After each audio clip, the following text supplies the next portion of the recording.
नमस्कार दोस्तों, स्वागत है आपका हमारे YouTube चैनल सब वीडियोज़ में। दोस्तों आज हम देखेंगे DVR में हार्ड डिस्क कैसे लगाएं। How to install a hard drive in DVR। चाहे वो CP प्लस का DVR हो, चाहे हिकविजन का DVR हो, चाहे दहुआ का DVR हो। ये है हार्ड डिस्क 500 GB का। इसको हम DVR के बॉक्स को हम अनस्क्रू कर लेंगे। हार्ड डिस्क हम लगाने का तरीका सारा सेम ही होता है सारे DVR में, चाहे वो किसी भी कंपनी का हो, चाहे लोकल हो चाहे वो ब्रांडेड हो।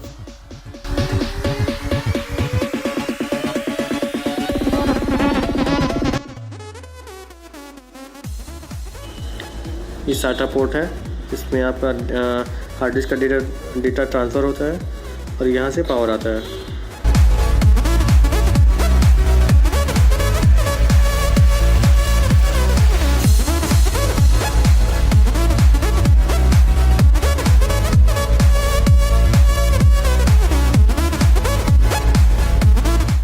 स्क्रू के साथ हम लोग लगा देंगे।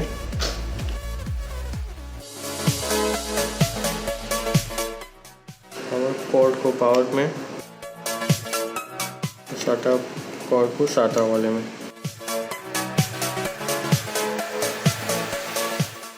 और स्क्रू हम लोग लगा देंगे। एक ही बॉक्स के साथ ही आता है 4 स्क्रू हार्ड डिस्क के लिए।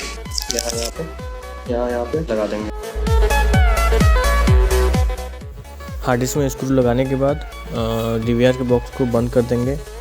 फिर उसके बाद हम लोग मॉनिटर से कनेक्ट करके उसको एक बार फॉर्मेट करेंगे। अभी एक्चुअली मैंने जो हार्ड डिस्क लगाया है वो अभी अनफॉर्मेटेड है, तो आपको इसको नॉर्मली रन करने के लिए एक बार फॉर्मेट करना होगा। यहाँ पे फॉर्मेट, यहाँ पे ओके कर दीजिए। यहाँ पे पासवर्ड पूछ रहा है।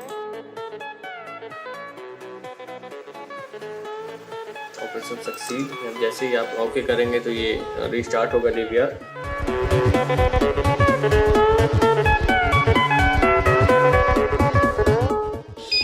वहाँ पर DVR नॉर्मली रन कर रहा है। ये सब सारे सेटिंग्स हैं। ये सारे सेटिंग मैं आपको आगे वाले वीडियो में बताऊंगा। तो इस वीडियो में बने रहने के लिए बहुत बहुत धन्यवाद। आप आगे के वीडियो में और सारी जानकारी ले सकते हैं। आज के लिए थैंक यू।